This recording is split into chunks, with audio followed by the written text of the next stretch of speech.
நண்பர்களுக்கு வணக்கம். 103 ரூபாயில ட்ரேட் ஆயிட்டு இருக்கிற சம்வர்தன மதர்சன் இன்டர்நேஷனல் ஆட்டோமொபைல் ரிலேட்டடா கிட்டத்தட்ட எல்லா பார்ட்ஸையும் மேனுஃபேக்சர் பண்ற இந்த கம்பெனியை பற்றி ஏற்கனவே நம்ம சேனல்ல 2 டீடைல்டு வீடியோ போட்டிருக்கிறோம். இந்த வீடியோஸ்க்காக பண்ண டீடைல்டு ஸ்டடி கொடுத்த கன்விக்ஷன் காரணமா இந்த ஸ்டாக் என்னுடைய போர்ட்ஃபோலியோல அதிகமான இடத்தை பிடிச்சிருக்கு. ரீசெண்டா இந்த கம்பெனியுடைய லாஸ்ட் இயர் ஆனுவல் ரிப்போர்ட்டை கம்பெனியுடைய கரண்ட் சிச்சுவேஷன் எப்படி இருக்கு அப்படிங்கறத தெரிஞ்சுக்கிறதுக்காக கோ த்ரூ பண்ணியிருந்தேன். இந்த ரிப்போர்ட்டை படிக்கும்போது இந்த ஸ்டாக்கை போர்ட்ஃபோலியோல கண்டினியூ பண்ணலாம் அப்படிங்கிறதுக்கும் அடிஷனலா இன்னும் அதிகமான குவான்டிட்டிஸ் வாங்கலாம் அப்படிங்கிறதுக்கும் சப்போர்ட் பண்ற மாதிரி 5 விஷயங்களை கம் அக்ராஸ் பண்ணேன். அந்த 5 விஷயங்கள் என்னென்ன அப்படிங்கிறத இன்னைக்கு உங்க கூட ஷேர் பண்ண போறேன்.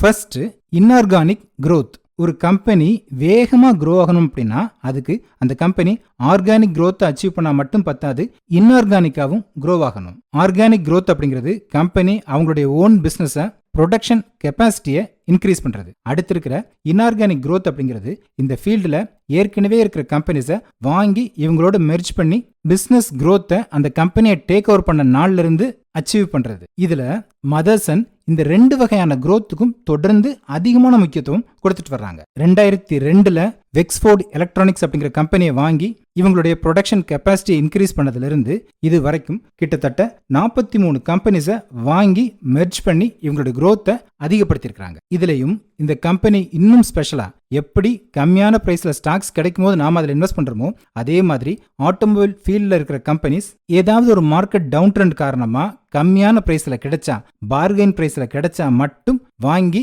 கம்மியான இன்வெஸ்ட்மெண்ட் மூலமா இவங்களுடைய ப்ரொடக்ஷன் கெப்பாசிட்டியை இன்க்ரீஸ் பண்ணிட்டு இருக்காங்க. இந்த ஸ்ட்ராட்டஜி படி லாஸ்ட் இயர்ல 14 கம்பெனிஸை டேக் ஓவர் பண்ணிருக்கு. Yutaka, doctor Schneider group, Syrma enterprises, prism systems, SAS auto system technic, இப்படி ஜப்பான்ல, அமெரிக்கால, ஜெர்மன்ல வேற வேற ஜியோகிராஃபிஸ்ல இருக்கிற கம்பெனிஸை வாங்கி இவங்களுடைய இன்டர்நேஷனல் பிசினஸ் எக்ஸ்போஷரை இன்னும் ஸ்ட்ரென்தன் பண்ணிருக்காங்க. அடுத்தது இன்ஆர்கானிக் growth-க்கு மட்டும் இல்ல, ஆர்கானிக் growth-க்கும் இம்பார்ட்டன்ஸ் கொடுத்திருக்காங்க. ஃபினான்ஷியல் இயர் 2025ல 4433 கோடி ரூபாயை இவங்களுடைய ஏற்கனவே இருக்கிற ஃபேக்டரிஸ்ல ப்ரொடக்ஷன் கெப்பாசிட்டி இன்க்ரீஸ் பண்றதுக்காக இன்வெஸ்ட் பண்ணிருக்காங்க. இந்த இன்வெஸ்ட்மெண்ட்டை அடுத்த வருஷத்துக்கு 2026 ஃபினான்ஷியல் இயருக்கு 6000 கோடி அப்படிங்கிற அளவுக்கும் இன்வெஸ்ட் பண்றதுக்கான ஒரு கைட்லைனையும் கொடுத்திருக்காங்க.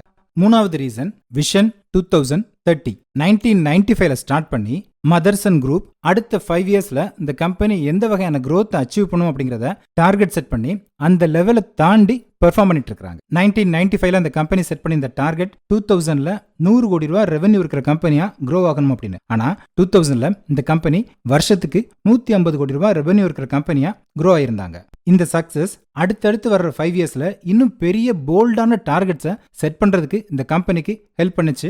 இதோடைய கண்டினியூஷன் தான் 2000ல 150 கோடி ரூபாய் ரெவென்யூ இருந்த கம்பெனி இப்போ 98,000 கோடி ரூபாய் கன்சாலிடேட்டட் ரெவென்யூ புக் பண்ற ஒரு மிகப்பெரிய கம்பெனியா க்ரோ ஆயிருக்காங்க. 2000 மார்ச்ல இந்த குரூப்போடைய டோட்டல் ரெவென்யூ 8.9 பில்லியன் அப்படிங்கிற அளவில் இருந்துச்சு.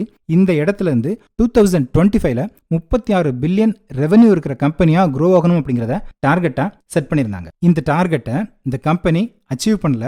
இந்த டார்கெட்ல 75% தான் அச்சீவ் பண்ணியிருந்தாங்க. கம்பெனியுடைய ரெவென்யூ $8.9 பில்லியன் அப்படிங்கிற அளவுல இருந்து $25.7 பில்லியன் அப்படிங்கிற அளவுக்கு க்ரோ ஆயிருக்குது. இப்போ அடுத்த 5 இயர்ஸ்க்கு கம்பெனியுடைய ரெவென்யூ $25.7 பில்லியன் இருந்து ரெவென்யூ growth 3 டைம்ஸ் இருக்கணும் அப்படிங்கிற மாதிரி டார்கெட்டை செட் பண்ணிருக்காங்க. இப்பவும் இந்த டார்கெட்ல 70 to 80% அப்படிங்கிற அளவுக்கு அச்சீவ் பண்ணாலே கம்பெனியுடைய ரெவென்யூ, ப்ராஃபிட்ஸ் இதெல்லாம் சில மடங்கா க்ரோ ஆகும். இதோடைய கண்டினியூஷனா இந்த கம்பெனியுடைய ஷேர் பிரைஸும் க்ரோ ஆகும். அடுத்த டார்கெட் 3CX10.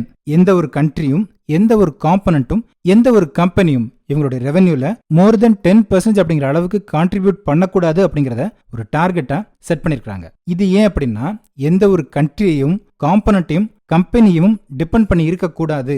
ஏதாவது ஒரு கண்ட்ரில எக்கனாமி ஸ்லோ டவுன் ஆனாலோ இல்ல டாரிஃப் வார்ஸ் மாதிரி ஏதாவது வந்தாலோ அதனால இந்த கம்பெனி பாதிக்கப்படக்கூடாது அப்படிங்கிறதுக்காக இவங்களுடைய பிசினஸ் டிபெண்டன்சியை குறைக்கிறதுக்கான டார்கெட்டையும் செட் பண்ணிருக்காங்க. ஸ்டார்டிங் டேஸ்ல மதர்சன் ஒயர்ஸ் அப்படிங்கிற ஒரே ஒரு காம்பனண்ட்டை மட்டும் மேனுஃபேக்சர் பண்ணாங்க. அதையும் மாருதி சுசுகி அப்படிங்கிற ஒரே ஒரு கம்பெனிக்கு மட்டும் செல் பண்ணாங்க. அதுவும் இந்தியாவில் மட்டும்தான் செல் பண்ணிட்டு இருந்தாங்க. இந்த இடத்துல இருந்து இந்த ஸ்ட்ராட்டஜிஸை ஃபாலோ பண்ணி பிசினஸை டைவர்சிஃபை பண்ணதுனால தான் எந்த ஒரு டிபெண்டன்சியும் இல்லாம இந்த கம்பெனி ஃபங்க்ஷன் ஆகக்கூடிய ஒரு பொசிஷன்லயும் இருக்குது. அடுத்து மூணாவது, ரிட்டர்ன் ஆன் கேபிட்டல் எம்ப்ளாய்டு 40% இருக்கணும் அப்படிங்கிறது. ரெவன்யூ growth-ஐ மட்டும் ஃபோக்கஸ் பண்ணா பத்தாது, அதோட சேர்த்து ப்ராஃபிட்டபிள் growth-உம் வேணும் அப்படிங்கிறதுக்காக எவ்வளவு பணம் இன்வெஸ்ட் பண்றாங்களோ அதுல 40% ரிட்டர்ன்ஸ் எடுக்கணும் அப்படிங்கிறதையும் டார்கெட்டா செட் பண்ணிருக்காங்க. லாஸ்ட் இயர்ஸ்ல இந்த கம்பெனியோட ரிட்டர்ன் ஆன் கேபிட்டல் எம்ப்ளாய்டு 17% அப்படிங்கிற அளவில் இருக்குது.